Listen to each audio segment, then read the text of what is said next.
What I've come to realize is that thinking in itself is the most useless thing to exist.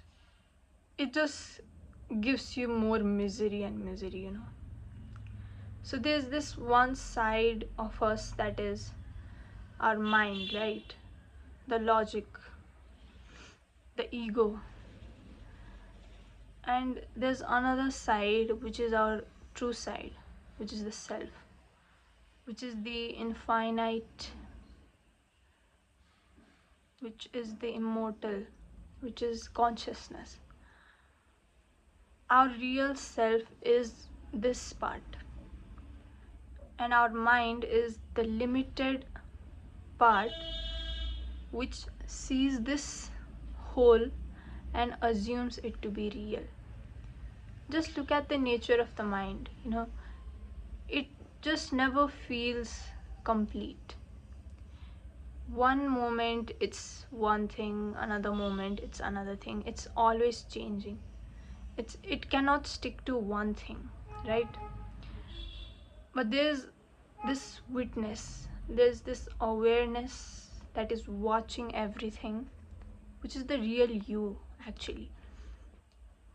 And when you think, what you're actually doing is this ego of yours, this mind of yours is trapping you into thinking that thinking will get you somewhere, planning will get you somewhere.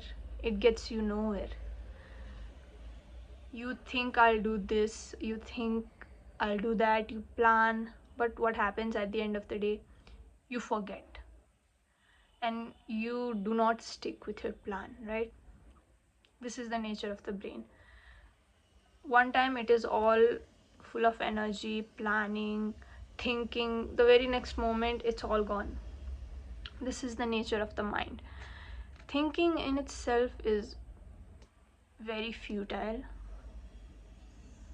What needs to be done is instead realizing that the mind or the logic is really not it. It is very limited. Mind, logic, just it only sees what it has already experienced. It does not sees the whole picture, right? It does not sees the absolute reality because it is not designed to see it in that way.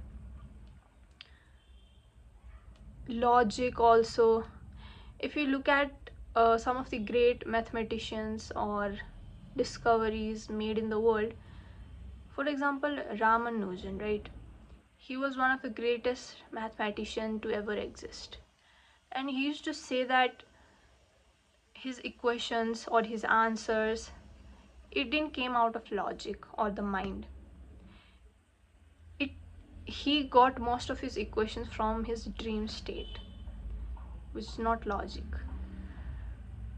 He used to say that he used to get visions of God, and God telling him the solution to his problem, because the mind really can't do it. It is only based on memories, past experiences, conditionings. So you must realize that this loop of thinking is getting you nowhere.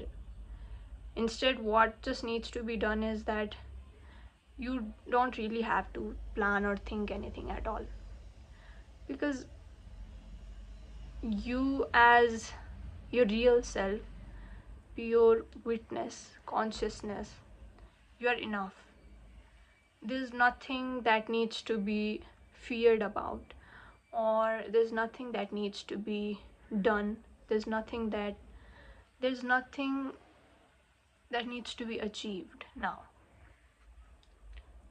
because you, the real self, the actual you, the constant you, which is beyond your mind and your logic, is very powerful, It is the infinite. And you really just have to realize this fact. There's no goal to be reached, there's no thing to be achieved in a way now. The only thing left is to realize that the mind is limited, it is not seeing the whole picture, and behind the mind that sees the mind is the constant ever changing you, right? That is the ultimate.